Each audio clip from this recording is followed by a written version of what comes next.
आप देख रहे हैं पब्लिक मुद्दा। सही है सोहेल साहब, आपका हमारे चैनल में सबसे पहले तो आपने हमको वक्त दिया, आपका मैं शुक्रगुजार। और कुछ हमारे सवालात हैं वो आपको बताना करवा देना है। बहरहाल आप पार्टी में शामिल हुए, बीजेपी पार्टी में आप शामिल हुए हैं और अभी ज़्यादा दिन हुआ है और युवा नेता पद पे बैठे हैं। और जो कि एक युवा पोस्ट एक ऐसी पोस्ट होती है कि जो समाज के अंदर जितने युवा हैं उनको जोड़ने का काम करती है और उनको तमाम बुराइयों से छोड़ कर अच्छाई की तरफ ले जाने का काम करती है। आपको पार्टी के जो आला अधिकारी लोग इतनी अच्छी पोस्ट दिया है, तो मुंब्रा के युवाओं के लिए आप क्या करेंगे, कैसा कार्य करेंगे और वहाँ पे क्या कार्य करेंगे? सबसे पहले तो अस्सलाम वालेकुम और नमस्ते। मेरे सबसे पहले आपके चैनल का शुक्रिया अदा करूँगा कि आपने मुझे उस काबिल समझा और मेरे आपने आपका टाइम निकाल के मेरा टाइम लेके इसका इंटरव्यू के लिए प्रोग्राम रखा आपने। सबसे पहले आपने मुझे ये पूछा है कि बीजेपी युवा मोर्चा की तरफ से मैं रिप्रेजेंट कर रहा हूँ मुंब्रा को, बराबर? बेशक, सही बात है। और आपको इतना बड़ा पोस्ट दिया भाई, युवा की पोस्ट मामूली पोस्ट नहीं होती, क्योंकि आज के इलेक्शन के पीरियड के अंदर सबसे ज्यादा आप समझिए कि युवाओं की जरूरत पड़ती है। क्योंकि बराबर। आपके जो हमारे यहाँ के जो प्रधानमंत्री मोदी साहब ने कहा कि आज हमारी जो युवा पीढ़ी है उसको मुझे आगे लाना है, तो इस तरीके से आप जैसे लोगों को आगे ला रहे, तो आप किस तरीके से अब आपके साथ जो युवा जुड़ेंगे उनको कैसे आप आगे लेके आएंगे? सबसे पहले मैं आपको एक चीज़ बता दूँ, बीजेपी से जुड़ने का सिर्फ एक ही रीज़न था, डेवलपमेंट। मुंब्रा में बीजेपी से शायद से मेरे नॉलेज के हिसाब से कोई एक्टिव मेंबर नहीं था, या होगा भी तो एक्टिव नहीं होगा। युवा में तो शायद से कोई भी नहीं था। तो मुझे ऐसा लगा कि बीजेपी से जोड़ा जाए। जो काम सत्ता में रह के हो सकता है वो विरोधी में रह के नहीं हो सकता है, बराबर ना भाई? और सवाल रहा युवा मोर्चा का, मैं मुझे पार्टी ने युवा मोर्चा में शामिल किया अपने। मेरा यही एक एम रहेगा कि मैं युवाओं के लिए, अपने जो मेरे हम उम्र लोग हैं और नहीं भी है, तो जो मैं कर सकूं वो उनके लिए मैं मदद ज़रूर करूंगा। अच्छा, दूसरा एक सवाल हमारा यह है कि वहाँ पे मुंब्रा के अंदर सबसे ज़्यादा एक नशे का है। तमाम आपने सुना होगा कि वहाँ नशाखोरी ज़्यादा होती है, तमाम लोग कहते हैं, और आप वहाँ के रहवासी भी, आपको भी मालूम है। तो आप नशे को लेके क्या कहेंगे, किस तरीके से आप वहाँ पे? बहुत अच्छा सवाल पूछा भाई आपने नशे के लिए।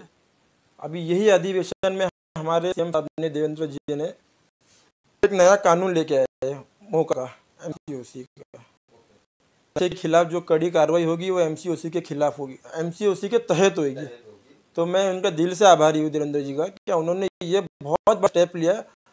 और मुंब्रा के सभी लोगों से ये अपील करूँगा और बोलना चाहता हूँ, अगर नशे का आपको किधर कुछ भी थोड़ा सा भी दिखता है तो आप तुरंत पुलिस को कांटेक्ट करो, और पुलिस के हेल्पलाइन नंबर है। और कुछ ऐसा भी लगता है तो आप मुझे भी संपर्क कर सकते हो, सीनियर साहब मुंब्रा पुलिस चौकी के। मैं उनसे भी ये रिक्वेस्ट करूँगा कि आपके लिए एक बहुत बड़ा एक हमारे सीएम ने बोले ना एक खतरा जैसा एक करके दिया, तो इस कानून को एक बहुत बड़ी मजबूती करके मिल चुकी, बराबर। आप एकदम अच्छे से अच्छी सख्त कार्रवाई करो। और मैं तो चाहूँगा मुंब्रा एक दिन ऐसा है कि नशा मुक्त हो जाए, और जो बदनामी मुंब्रा की बाहर के लोग करते वो ना हो।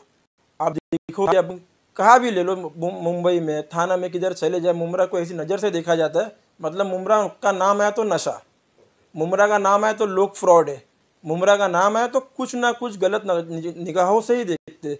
तो मैं चाहूँगा कि कम से कम ये कानून आने के बाद तो एक बैकड्रॉप मुंब्रा है, जो बैकलैश मुंब्रा फेस करता है, ये खत्म हो जाए।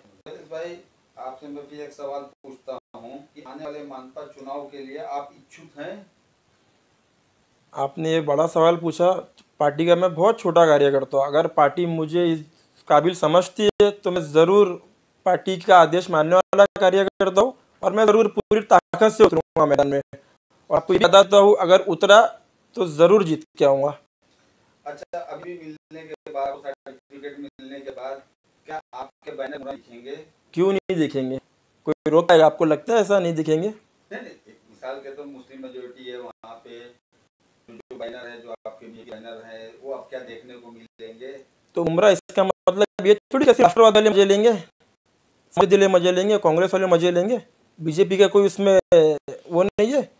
जो निधि वगैरह आ रही है, गवर्नमेंट की स्कीम आ रही है, दुनिया भर की योजनाएं आ रही है, वो कौन दे रहा है? कौन सी सरकार दी है? महायुति दे रहा है। आपने सही बोला। तो उसमें बीजेपी का बैनर क्यों नहीं लगेगा भाई? कौन रोकेगा हमें? तो लगना चाहिए था। लगाएंगे जरूर। अभी तो प्रवेश आ गया कि देखो। अच्छा सोहेल भाई, एक और आपसे आखिरी मेरा सवाल है कि ज्यादातर वहाँ पे ये निधि लाए, वो निधि लाए, तमाम निधि की बात है, तो इस सबको दरकिनार करते हुए आप ये बताइए कि वहाँ के विकास के पहला कदम क्या उठाएंगे? आपके निगाह में विकास कौन सा है? वहाँ पे सबसे पहले विकास का कार्य आपके लिए क्या? देखो भाई, बात ऐसी है, जैसा मैं युवा मोर्चे में हूँ और मैं युवा के से रहूं, तो सबसे पहले मेरा प्रयास ये रहेगा कि अपने लोगों तक जो गवर्नमेंट की बहुत सारी स्कीम से योजना है वो पहुँचती नहीं है। अब कौन खा जाता है वो मुझे नहीं पता, तो मेरी कोशिश ये है वो सब मैं अपने लोगों तक पहुँचाऊँ। दूसरा, हमारे इधर एक दवाखाने का बहुत बड़ा मुद्दा है, टीएमसी हॉस्पिटल का, एक नशे का मुद्दा है। तो जो बेसिक मुद्दे हैं ना, ये ज़रूर है मेरे आला कमान तक लेके जाऊँगा। अल्पसंख्यकों के लिए जो निधि आती है, संख्यकों के लिए भी आता है, तो किस तरीके से आप मुमरा के अंदर इसको उजागर करिए? देखो, अभी निधि का तो मामला ऐसा है, जो आप योजनाओं की बात कर रहे हो, मैं तो बहुत कम देखा हूँ। जैसे मैं थाना वगैरह में मेरा आना जाना रहता है, मेरा कारोबार थाना में ज़्यादातर बराबर, तो मैं देखता हूँ इधर आए दिन कोई ना कोई बड़े बड़े बैनर लगे रहते हैं, ये शिविर, वो शिविर, आधार कार्ड शिविर, तरीके तरीके के। मैं मुमरा में ये सब नहीं देखता हूँ। क्यों भाई? मुमरा में नगर सेवक नहीं है, पार्टी के पदाधिकारी लोग नहीं, बड़े बड़े लेवल पे क्यों नहीं करते? क्योंकि उनको लोगों तक फ़ायदा पहुँचाना ही नहीं है, सबको अपनी झोली भरना है। हो सकता है गवर्नमेंट से आती भी होगी, पर बीच में कौन खाने वाला है वो तो पब्लिक को पता है। भाई, ये बीजेपी सरकार जब से आई है सोहेल भाई, तब से हिंदू मुस्लिम तो हो ही रही थी, ठीक है ना? अब हिंदी और मराठी भाषा को भी लेकर के काफी बवाल मचा हुआ है। इस बारे में आप क्या कहेंगे? आपको एक बात बता दूं, बीजेपी सर लैंग्वेजेस का सम्मान करती है। हमको कोई डिस्क्रिमिनेशन नहीं है, क्या तुम हिंदी बोलो, तुम मराठी बोलो, बराबर। और बीजेपी राष्ट्रीय पक्ष है, तो कोई एक लैंग्वेज पे हम नहीं चलते। पर मैं आपको एक बात बता देना चाहूँगा कि अगर महाराष्ट्र में अपन रहते तो एटलीस्ट बोलने जो सोच समझ तो आना चाहिए कि मतलब इंसान, और मैं मराठी, मैं सब भाषा का सम्मान ही करता हूँ, और हमारी पार्टी भी सब भाषा का सम्मान ही करती है। तो ये जो लोगों ने हिंदी और मराठी, हिंदू मुस्लिम जो लगा के रखा, ये सब सिर्फ वोट बैंक का चक्कर है भैया, और कुछ भी नहीं। इस पे कई जो मराठी भाषा नहीं पे हमारा पीटा गया है, लेकिन उस पर कोई कार्रवाई नहीं हुई। इस बारे में क्या कहेंगे? इस बात के लिए मैं आपको ये बोलूँगा कि मेरे पार्टी में भी कुछ लोग हैं बैठे हुए, इसके लिए मैं ज़्यादा कुछ बोलना नहीं चाहूँगा। ये सब आला कमान पे बातें चल रही है, तो वो बोलेंगे तो ज़्यादा बेहतर रहेगा।